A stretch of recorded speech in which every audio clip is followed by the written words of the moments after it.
wabarakatuh. Alhamdulillahil qail iyyaka na'budu wa iyyaka nasta'in. Akan Dikau ya Allah, akan Dikau ya Allah kami sembah. Wa iyyaka, dan akan Dikau ya Allah kami bergantung segala pertolongan, pengharapan, tawakal. Juga tidak ada kecuali terhadap-Mu ya Allah. Allahumma salli wa nusallim wa nubarik ala sayyidina wa habibina Muhammad al-mab'utsu rahmatan lil alamin wa ala alihi wa sahbihi wa man istana bi sunnatihi wa hadihi ila yaumiddin, amma ba'd. Allahumma ja'alna minal ladzina yastami'una qawla fayattabi'una ahsana. Ya Allah, masukkan kami daripada golongan mereka yang mendengar perkataan-perkataan yang baik, lalu kami menjadi orang yang mengikuti dan mematuhi perkataan-perkataan yang baik. Allah maftah bainana wa baina qaumina bil haqqi wa anta khairul fatihin. Ya Allah, Engkau memiliki hati-hati manusia. Engkaulah ya Allah Tuhan punya bagi hidayat. Maka buka hati saudara kami, saudari kami, supaya kami menerima hidayat-Mu. Amin, amin ya rabbal alamin. Di mana yang dijanjikan pada minggu yang ketiga, keempat, kita akan masuk ataupun kita bagi dua pengajian kita pada hari Isnin malam Selasa, iaitu di antara fiqh daulah, fiqh negara Islam. Yang keduanya ialah al-ibadah, fiqh ibadah. Jadi, Amo bagi dulu sikit sebagai nota ringkas sebab proses menyiapkan yang Ambo jangka tu siap tapi tak jadi siapkan halangan-halangan tertentu. Mohon maaf. Jadi awak marilah dulu roti gelar supaya perbincangan kita ataupun wacana kita mempunyai asas-asasnya. Saya berharap tak nak mensia-siakan masa tuan-tuan datang ke masjid. Ada sesuatu manfaat yang kita sama-sama perolehi. Baik. Dalam nota yang telah kami berikan, kita ambil dia muslimat bagi sikit lah. Kalau bagi muslimat alik sana. Nah, lepas tu kita hantar balik lah.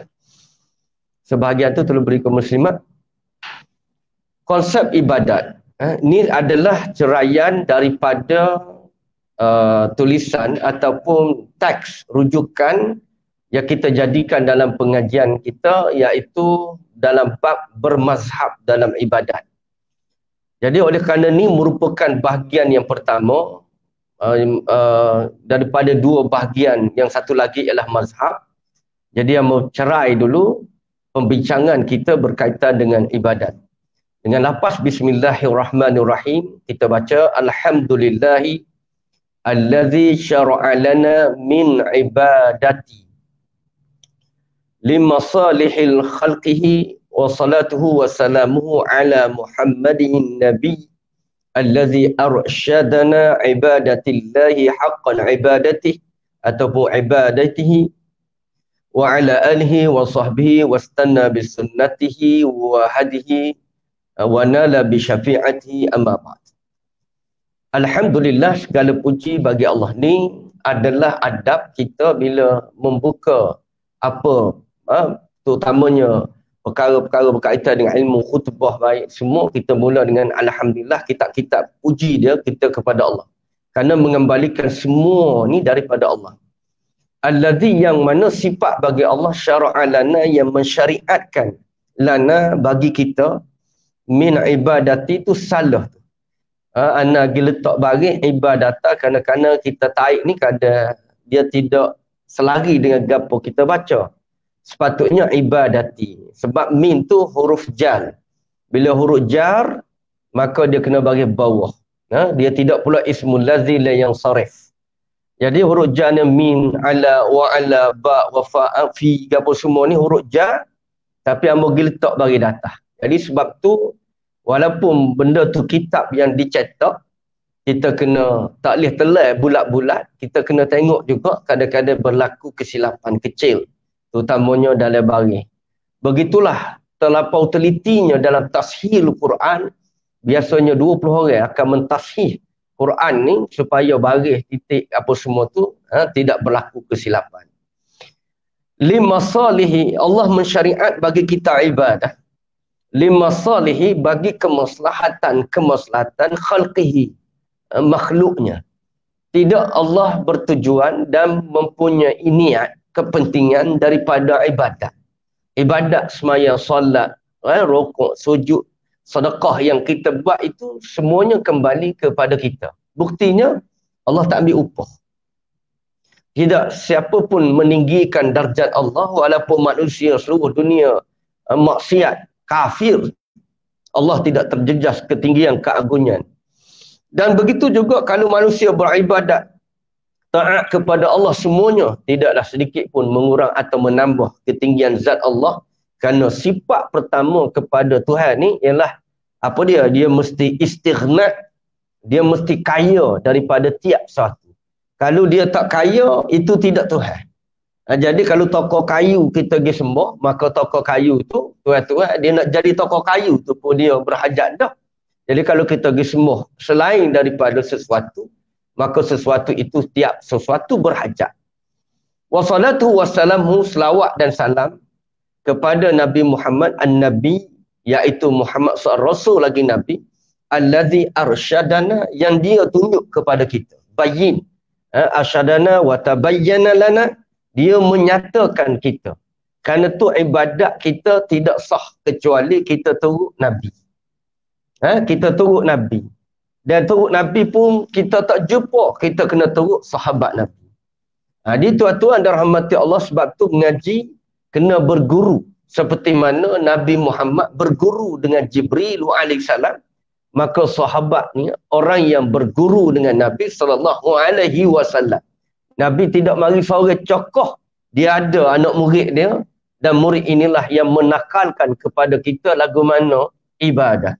Betul Nabi kata sallu kama raaitumuni usalli. Mu semaya, mu tengok aku semaya, maka lagu itulah mu kena semaya. Maka lagu mana? Nak tengok Nabi semaya. Maka kena lihat daripada perbuatan. Maka siapa dia yang menakalkan dan memindahkan perbuatan itu adalah sahabat Nabi SAW. Arsyadana ibadatallahi, beribadat kepada Allah, haqqan ibadatihi, sebenarnya haqqan ibadatihi, iaitu sebagai hak sebenar-benarnya ibadat. Jadi tidak sah ibadat kita bersandar dengan Nabi. Cuma masalahnya betul lah bersandar pada Nabi, tapi soalan dia bagaimana kita nak sampai kepada Nabi. Tak, mesti melalui perantara. Maka perantara itu siapa? Mestilah dia sahabat. Kalau dia sahabat kita tak ada, turun pada tabi'in. Tabi'in pun kita tak ada. Maka begitulah jalur daripada pengajian ini, kita mengambil dia daripada sanad. Jadi tuan-tuan rahmati Allah, kata Ibrahimun Nakhai, ni satu benda tuan-tuan kena masuk dalam kepala. Bagaimana pentingnya belajar ni bersandarkan kepada Nabi. Lain tak bersandar pada Nabi, maka ibadat itu tidak sah. Man ahdasa, ataupun siapa dia mereka amalan tidak bersandar dengan Nabi, maka tidak sah. Satu perkara yang selalu kamu ingat, betapa besarnya belajar bersanad ini, sehingga kita faham Quran tidak melalui pemahaman sahabat, maka itu tidak sah. Katamu Ibrahimun Nakhai, tabi'i ini, kata dia, apabila aku bertemu dengan ashaban Nabi, akulah bertemu dengan sahabat Nabi, wa ra'aituhum, aku melihat mereka yaghsiluna aydiyahum, mereka membasuh tangan-tangan mereka. Mana basuh daripada wuduk, hatta sehingga kepada qu'ain, kepada kok. Kok ni kita panggil apa kok ni? Pergelangan tangan. Jadi kata Ibrahim Nakhai, salah aku ni temu dengan seorang sahabat, aku tengok dia, sahabat ni sahabat Al-Siqah lah. Aku tengok dia basuh, ambil air semaya wuduk, basuh sekaning je. Tak. Wa ana, aku baca ayat Quran, basuh tangan ni, Faghsilu. Nah, basuh tangan siapa mana ilal marah. Nah, basuh tangan ni siapa kepada marafiq sini. Ambo nak tanya, nak ikut siapa? Nak ikut Quran ke? Nak ikut sahabat? Guana dia ni. Sedangkan ayat Quran faghsilu wujuhakum wa aydiyakum ilal marafiq. Basuh muka kamu, basuh tangan kamu sehingga kepada marafiq. Ni, siku.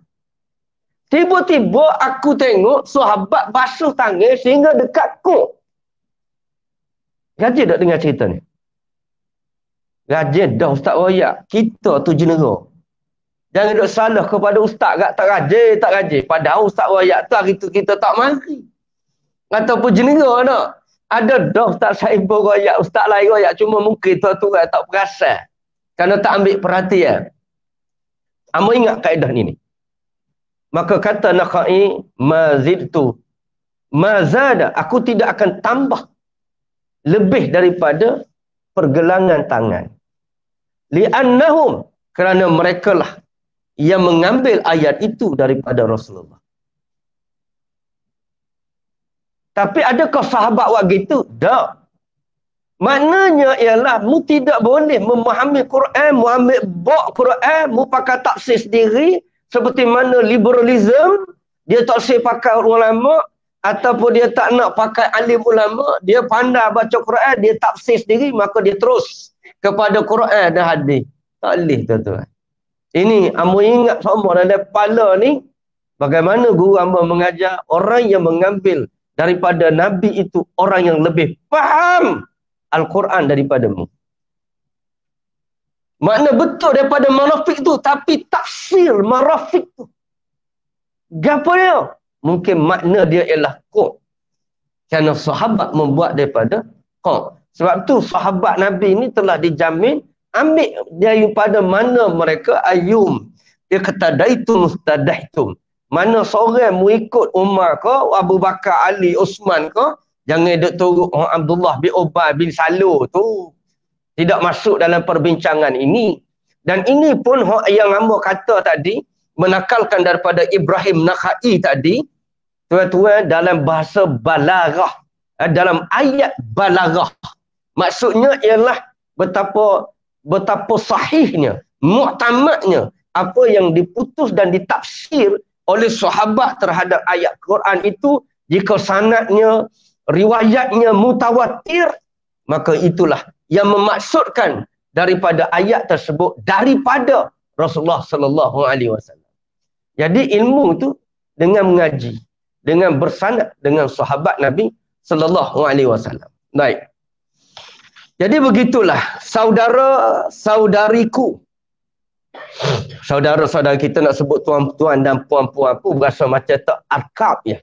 Jadi hamba pun guna kalimah saudara-saudariku yang dimuliakan telah menyampaikan hasrat. Jadi hamba ni mari jumpa hamba minta supaya kuliah hamba ni ataupun hamba diberikan masa untuk membincangkan perkara yang berkaitan dengan ibadat. Itu maksudnya. Mereka mari minta tolong sebab tu mereka beri ruang kepada hamba seminggu straight ni. Lalu hamba bagilah 2 masa untuk membincangkan supaya bincang ni mana kita membicarakan, kita membahas.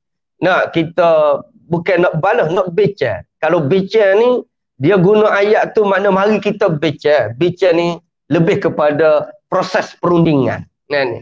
Maknanya hamba nak berkongsi daripada ilmu yang sekadar ada berkaitan dengan ibadat hamba dan ngaji nadah dalam bentuk baru, permasalahan-permasalahan.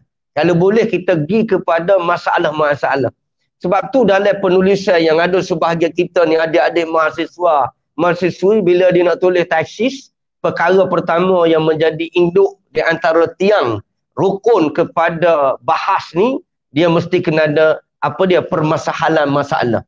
Ataupun dia panggil apa dia permasalahan kepada isu ni yang menyebabkan perlu dibuat kajian, perlu diteliti. Contohnya ialah punca penceraian ataupun punca-punca penceraian Ya di kalangan golongan-golongan warga tua. Apa nak kajinya? Sebab peningkatan penceraian di kalangan tua ni telah meningkat dengan koda-koda sekian. Jadi sepatutnya tak berlaku. Jadi ada permasalahan. Iaitu bila sebut masalah ni saudara. Sebenarnya kalau tuan-tuan tengok dalam kamus. Benda ni kami kena hafal lah. Apa makna persoalan? Perkara-perkara, isu-isu yang perlu dan wajib diselesaikan. Itu masalah. Masalah ni maksud apa? Sesuatu yang perlu diselesaikan. Jadi tak boleh nak biar sesuatu masalah itu tinggal masalah. Dia kena jadi masalah itu diselesaikan. Sebab tu permasalahan. Iaitu sesuatu hal keadaan yang rumit, sulit, tetapi dia boleh diselesaikan. Jadi baik.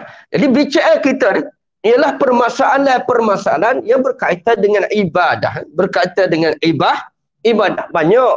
Walaupun nampak mudah, tapi oleh kerana kehidupan kita setiap hari nak berlaku dengan ibadat ni, maka kita terus mengulang-ulang. Kadang-kadang kita tuan-tuan dalam hati Allah berlaku orang panggil gelecoh ataupun kita dalam mudah kereta kat nak apa nama elemen dia tu lari 3 bulan 4 bulan sekali kena elemen nak betul tak adik? Jatuh lubang, parit, tepuh kurang dan belok re. Gak tuan-tuan yang tidak mempunyai asas dalam agama memang wajib kena ilmu. Kena elemen ni memang wajib. Alhamdulillahirabbil alamin. Ar-Rahmanir Rahim. Maliki yaumiddin. Tak boleh nak kata, kita nak kata macam mana sebab dia tak erti Quran, dia tak tahu nun ke mim di hujung tu. Waktu dia ngapa tu dia dengar. Dia pula betul huruf Quran tak boleh baca.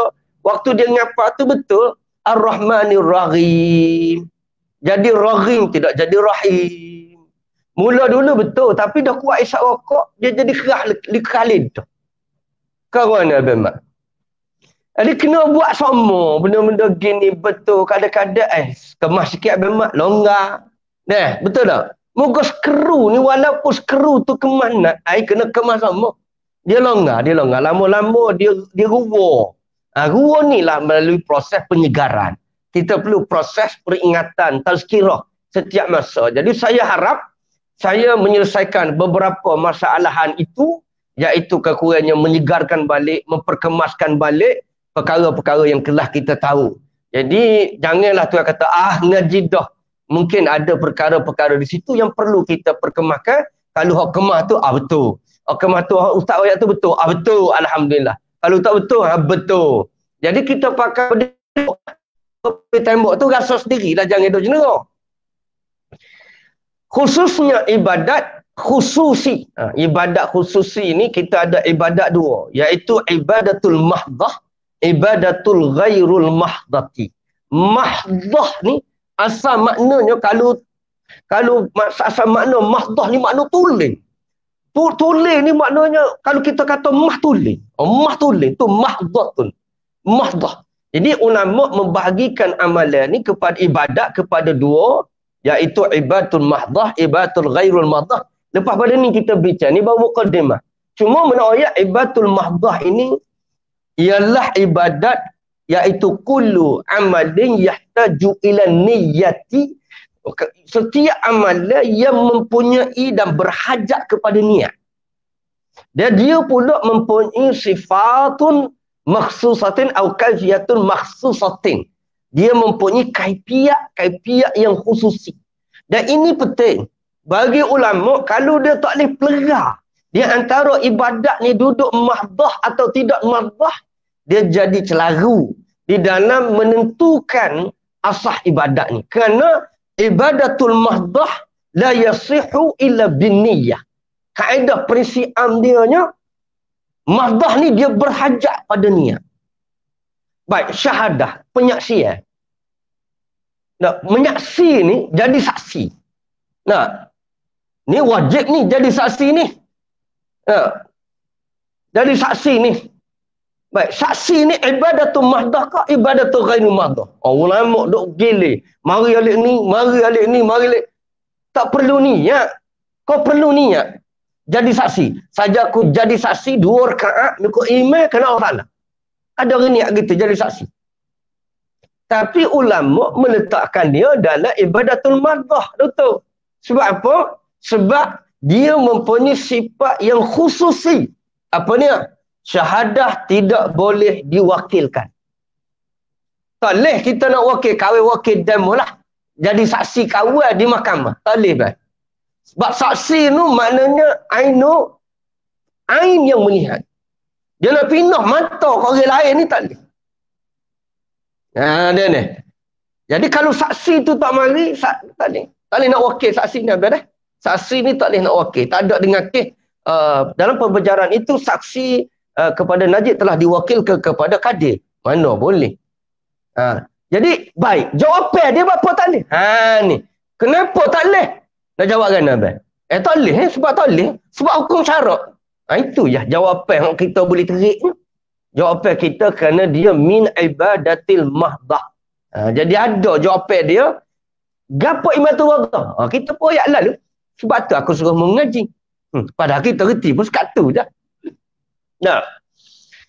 Dalam wacana, ibadatul khususi dalam wacana, kita pun guna kalimah canggih sikit. Wacana ni bagi budak-budak sekolah dia reti lah. Budak-budak universiti. Jadi kalau guna kalimah ni tak nampak tak kelah hama. Hama pun nak jet juga dia hama sikit-sikit. Ya, wacana ni kalau kita agak ialah perkongsian ilmu dalam perbincangan. Wacana ni ialah perbincangan yang mencabuhkan pemikiran ataupun perbincangan dalam bentuk kesatuan pemikiran, idea-idea, itu dikatakan wacana. Maknanya sesuatu perbincangan, sesuatu perundingan, sesuatu pertukaran, pendapat-pendapat, idea-idea yang bertambah. Yang bertambah kemudian yang membawa kepada kesatuan. Itu makna wacana. Dia membawa kepada kesatuan. Dan itulah harapan kita kalau ada berlaku kekilafan kita dalam beberapa isu berkaitan dengan ibadat ni, dan bila kita ke depan ni besar masalah kita hadapi ni, maka wacana ini akhirnya menyatukan pemikiran kita, menyatukan pendapat kita. Wacana lebih segar dan sesuai dengan kecenderungan berfikir dan kehidupan, perpuluhan kehidupan semasa. Cara orang fikir hari ni tak serupa dah cara orang berfikir itu. Kalau kita nak ngaji, kita jauh duk main baca suti itu boleh. Untuk kelompok yang kecil.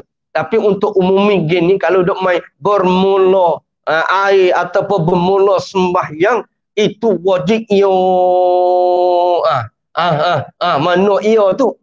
Pun 3 kali agah dah. Iyo tu sudah molek masuk Isa. Tak sambung. Minggu depan pula. Tak habis pabila kita dah ni. Jadi cara corak berfikir pada hari ni berbeza.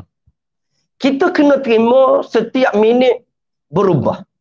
Bahkan setiap jam berubah. Malah setiap hari berubah. Bahkan setiap minggu, bulan, tahun berubah.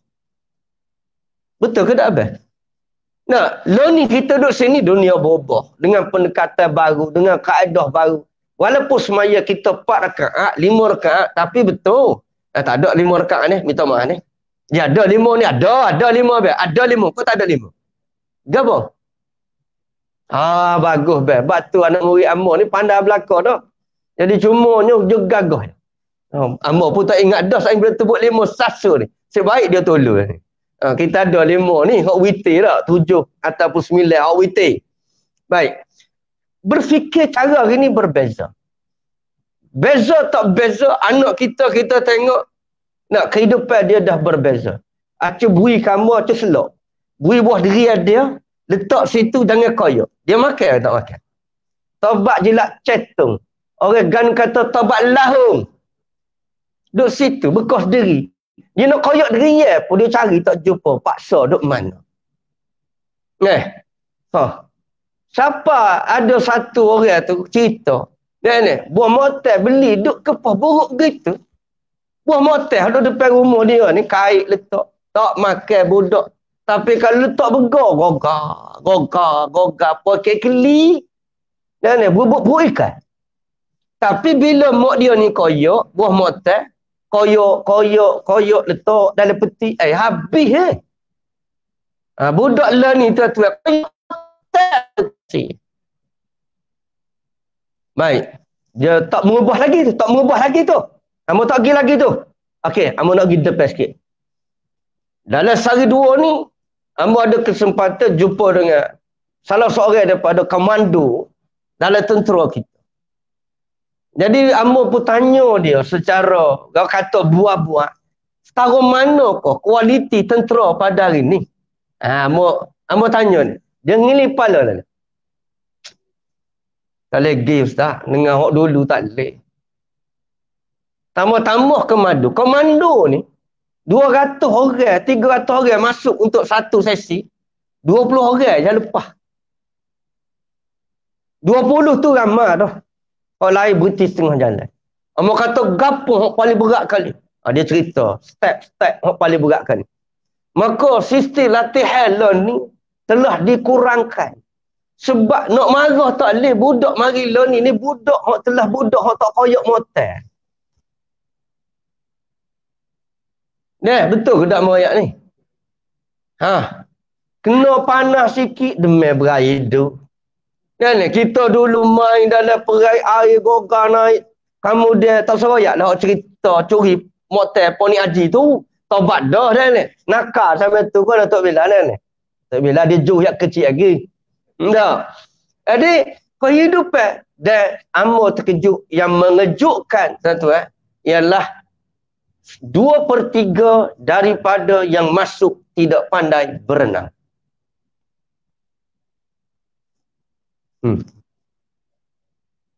Wah, kalau nak jadi askar agak-agak tak berani-berani ni buat lagu mana dia?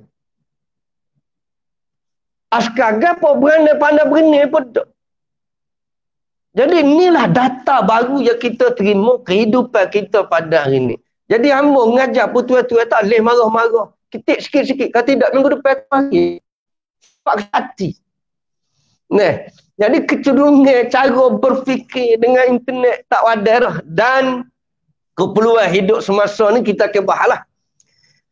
Baik, kami berfikir berulang kali, hamba peroyak pada diri hamba dengan masa dan nak fikir kemampuan mempertimbangkan hasrat tersebut. Bapa duk fikir lantaran mengharapkan ilmu daripada apa yang dipelajari tidaklah banyak. Ngaji tak ada banyak. Tapi kena tengoklah. Nak kata banyak tak banyak tu kita tengok depan. Setara mana banyak tak banyak ni kita nak mengukur dengan siapa? Baik. Lantaran apabila apatah lagi berbekal ilmu yang terpahak, hok lekat, hok pahak, hok tersemak dan hok paku dalam dada, tak ada. Kuliah pun kadang-kadang tak boleh nak rokok. Kadang-kadang tu dah ni, hok apalah gapo tak ingat. Dalam hadis pun tak sampai 50, 300 hadis. Ayat Quran pun kurang apa? Mana ilmu ada. Sijil besar. Sebab tu walaupun ada PhD, dia bukan syarat untuk kamu jadi ulama. Bukanlah dia dah layak jadi ulama. Tidak. Jadi ilmu adanya gapo kita tengok. Namun kekuatan digagahi jua dengan bertongkat ke tokak ni tupai tulu lah. Kalau tak ada tokak tu geboh. Gambar ni keberkatan ajaran-ajaran guru-guru. Hok ada hari ni ilmu ni, hok berkat ngaji, sepatus lidah daripada tok guru hok selo, hok pergi kapur dan ni. Baru ni amu jumpa lagi dengan cikgu amu hok sekolah rendah lagi, hok ngajar cikgu bahasa Inggeris, bahasa suka, jumpa cikgu matematik, dia seteruk dah. Jadi kita hok pandai 2 campur 2 pak, tidak pergi gomo limon, kerana dia lah pergi kapur, pihak kita hari tu, kita sikit-sikit dah ni. Betul tak, Abah? Jadi, berkat tu guru ni, tuan-tuan, amu ngaji dalam 3 bidang utama akademik, patut tukar kepada pondok, patut masuk kepada institusi pengajian tinggi agama. Jadi, tempat amu ngaji di Kelantan, habislah sekitar menetap di pondok Pasir Tumbuh, dah boleh CJ. Kamu dia pergi ngaji Mekah. Tak ada boleh sijik lah Mekah mungkin waktu tu tak ada sijik. Kamu dia ada lah. 3 butir kitab kotak mungkin masa. Kamu dia ngaji pula sambung pula Pinang. Dia Mesir. Duk main sekitar tu mengaji. Dia baca buku, diskusi. Ilmu tu. Jadi tuan-tuan, rahmati Allah. Keberkatan dalam ilmu ni, mari sit. Hak amba berasa benar ilmu ni, hak betul-betul jasa, memang hak duduk sada situ. Pondok Pasir Tumbuh, hak ngaji Mekah, kamu dia hak ngaji Mesir. Memang ilmu hak paling mempengaruhi dalam hidup amba ialah hak masa mengaji Pondok Pasir Tumbuh. Kerana ilmu fiqh, ilmu nahwu, amba memang boleh situ. Ilmu nahwu, ilmu fiqh, memang asalnya duk mantap ngaji situ. Jadi waktu lah bawa bekal pergi mana-mana siapa amba ada PhD pada hari ini. Hadirin tuan-tuan rahmati Allah. Sebab itulah kena jaga keberkatan ilmu. Imam Syafi'i rahimallahu ta'ala. Imam Syafi'i lahir 150 mati 204. Tengok molek dah. 150 204. 54 tahun je umur Imam Syafi'i ni. Tapi jasa dia siapa dia ni. Kita 70 tahun tuan-tuan. Pokok motor sebutir pun tak tinggal. Nah. Dia dapat Imam Malik, hormat ke Imam Malik. Belak ketah. Tak suwi bunyi. Belak ketah. Dapat Imam Malik, hormat kepada ilmu. Jangan kata belunjuk kaki. Kerana ilmu ni tuan-tuan boleh daripada keberkatan. Banyak benda tuan-tuan tak ngaji. Tapi boleh reti. Mari mana ini makna berkat. Berkat tu maksudnya ziyadatul khair. Kita tambah daripada kebaikan. Kebaikan tu asalnya orang kata ada ibu molek. Bila ada ibu molek supaya kita pegang madu lebah keluluk lah. Bila ibu sarang ni molek. Kemudian kutip letak sarang kedua. Asal-asal ya. Lepas tu buat pulak sarang nombor 3. Lepas tu buat pulak sarang nombor 4. Sekat 4 sudah lah weh. Tu punya kata dan modah tu. Kau mana tahu bila? Oh, ni segar sikit kan. Jadi daripada tu tuan-tuan kemas tapi pucuknya daripada permulaan yang baik. Ni kena ingat adik-adik ni. Qala Imam Mubarak. Ambo sebut sama-sama ni. Imam Mubarak kata apa ada salasi sanatan. Kata Abdullah bin Mubarak, aku menuntut ilmu selama aku menuntut adab salasina sanatan 30 tahun tuan. Summa talabna al-ilma 20 sanatan. Kemudian kami belajar ilmu selama 20 tahun. Lianna kerana ulama-ulama talaba dia menuntut adab summa ilma kerana ulama-ulama aku waris daripada ulama-ulama ni, mereka belajar ni, cara susunnya belajar adab dulu, baru ambil ilmu. Kerana tu amat sebut, orang ada adab, tak ada ilmu, insyaAllah jadi orang. Tapi orang ada ilmu, tak ada adab, insyaAllah jadi korang. Nah, sebab ilmu ni tidak terpakai tanpa adab. Al-ilmu bila adabin, ilmu tak ada adab ni dia jadi buruk. Dia jadi buruk. Jadi tuan-tuan, dia rahmati Allah. Nah, adabnya carilah keberkatan pada ilmu. Alhamdulillah, hamba rasa kagum lah macam Masjid Langgan. Baru ni minum air kedah tu. Kabar-kabar, nak bayar, orang dah bayar. Tuan-tuan rahmati Allah. Kalau tahu gitu, hamba buku. Dan itu kena royak nak bayar ni. Tidak kita, itulah. Terima kasih lah. Jadi mudah-mudahan itu pun sebahagian daripada dia sayang kutuk guru. Kalau boleh lagi doa lah kamu ni dosa banyak. Dan kamu dah ilmu pula tak banyak. Kata Imam Abu Hanifah. Nak kata dia apa dah? Nak aku muzu. Nak selepas pada Imam Syafi'i kata dia. Aku tidak pernah. Da'autu aku berdoa kepada Imam Syafi'i. Selepas daripada solat aku. Selama 40 tahun. Supaya Allah merahmati dia. Allah mengampunkan dia. 40 tahun. Tuan kita doa masa ngatik ya, lepas tu lepas boleh nasib buku tak tahu mana dah. Jangan kau kata tok guru, mak kita pun doa kadang-kadang ingat, kadang-kadang dok, lepas tu pula ikut muk, waktu muk molek doa, waktu tok muk waktu doa. Ya tak apa lagi, waktu lorak dok, waktu tak lorak pun dok juga. Jadi kita ni ambil lah bagaimana cara keberkatan daripada hidup. Jadi bila mu tengok Imam Abu Hanifah ni lahir 194. Kemudian dia mati pada 241. Maknanya bila Imam Syafi'i mati tu 40 tahun, siapa rapat dia mati. Dia berdoa kepada Imam Syafi'i lepas pada tiap kali sembahyang selama 40 tahun. Allahumma, orang ni lah. Batu ilmu ni, kita ambil ilmu daripada guru supaya keberkatan ada pada ilmu, muliakanlah ilmu. Begitulah Allah buat pada dua ibu bapa kita, orang yang berjasa dalam hidup kita. Pada hamad kami, pada nilai ambo. Ni pada nilai ambo lah. Lepas orang mari bicara minta supaya mengajar fiqh ibadat ni adalah lebih molek. Molek ni bahasa Kelantan dah. Molek ni bahasa Kelantan. Jadi motok sutai situ winapok kita ni Kelantan. Deh. Kalau orang tengok baca dia tahu ni orang Kelantan ni, orang Kelantan ni.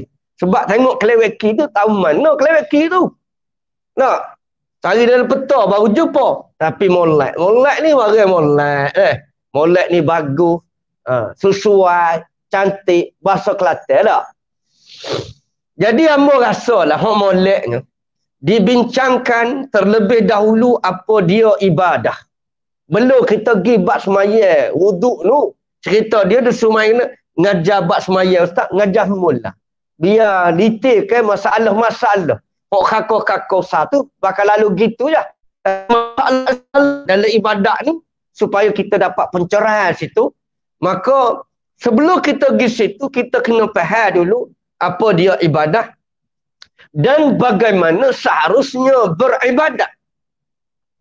Nah, ini soalan dia. Pasal apa? Ini kerana ibadat, wudu, solat, zakat, baik gapo semua dikatakan ibadah perlu dipraktikkan, perlu kita amal, perlu kita buat dalam kerangka syumul melalui penghayatan ibadat. Kerana semaya ni adalah ibadat, kita sebut semaya ibadat, zakat ibadat, haji ibadat, sedekah tu ibadat. Maka kalau kita ambil contoh semaya saja tanpa mengambil daripada ibunya ibadah, maka dia berdiri dalam bentuk yang kaku. Kerana solat itu tidak ada ertinya kecuali melalui penghayatan ibadah. Kerana Allah mensyariatkan ibadah. Solat itu untuk beribadat. Zakat itu untuk beribadat. Haji itu untuk beribadat. Maka yang merangkumi atau yang menjadi ruh kepada solat, zakat, haji ni ibadah. Jadi sesuatu amalan ni, tuan-tuan, bila kita buat kerana taqarrub ilallah, maka dia dinamakan ibadah. So, pada dari mana dia ni jadi ibadah? Kadang banyak amalan tidak jadi ibadah. Sebab apa? Sebab dia tidak dihayati daripada konsep ibadah. Belik sikit, tak apalah, faham lepas pada ni. Jadi, oleh kerana tu, hamba fikir, bab wudu. Kena ngaji bab ibadah dulu. Jadi, hamba harap tidak bertindak lah dengan ustaz-ustaz yang mengajar sebelum pada ni, kerana hamba tanya dah, secara rawak mengaji dah, tak mengaji lagi. Ada kata orang ni tak lagi, orang ni tak lagi. Jadi, hamba perkemah mula. Jadi, hamba mari ni tujuannya ialah nak memperkemah tadilah dalam bentuk wacana tadi. Baik, jadi bila begitu, namun bagaimana pula hendak mengetahui tata cara beribadat daripada Quran dan hadis tanpa merujuk kepada ulama. Jadi pula dah nak beribadat, nak dah beribadat tapi nak tahu cara lagu mana. Akak takbir gini, duduk sini, bagi duduk sini. Nak tunjuk lagu mana? Ya, semaya kena ikut Nabi. Tapi tunjuk contoh lagu mana? Dengan kita baca daripada ayat, nak terjemuh lagu mana? Tak faham. Sebab tu hamba kata, perbuatan sahabat ulama itulah yang menafsir bagi makna kepada hadis dan Quran. Jadi kena rujuk kepada ulama. Maka bila tujuk pada ulama, masalah lain pula timbul. Apa dia masalah timbul? Maka haruskah bertaklid kepada ulama tertentu? Nak tahu Syafi'i, Amos Maya, ketung, Amos tak saya tahu siapa-siapa, Amos nak tahu sendiri. Apa? Sebab semua mazhab ketung ni batal. Dia yang tak batalnya. Jadi nama dia mazhab Pohak. Tak ada mazhab lah dia leleh. Kau ada leleh. Kalau tepuh retina ni ada banyak mazhab. Ada ketung pun tak batal juga. Mazhab mana? Mazhab kawan. Jadi moga dia tak boleh bertaklid. Dia kata taklid ni Nabi marah. Taklid ni tidak disyariatkan. Taklid ni tidak ada asas dalam agama. Jadi tuan-tuan, kita reti ngaji pada hari ni, semaya ni, kerana makwa kita tunjuk lah. Main buka ajar lah. Nama je main buka, tapi dia tak guru Quran. Belum start Quran tu dia ngaji dengan buluh dia. Tu dengan rotan dia. Ajar baca kunut maya doa ni. Tapi start besar, tak baca dah kunut. Masalah pula. Jadi, tuan-tuan lagu mana? Jadi sipu belik ni, tambah-tambah mari pada hari ni pula, pendekatan baru, kita kembali pada Quran hadis. Tak payah dah kita terus merujuk Quran dan hadis. Jadi kita pun duk main biar pening situ. Tambah-tambah kita pula dah ni. Nama anak pun tak apa ingat 9. Nama bini 1, 2 potokah. Ngaji hak ni pula. Kau bengok. Jadi tuan-tuan rahmati Allah.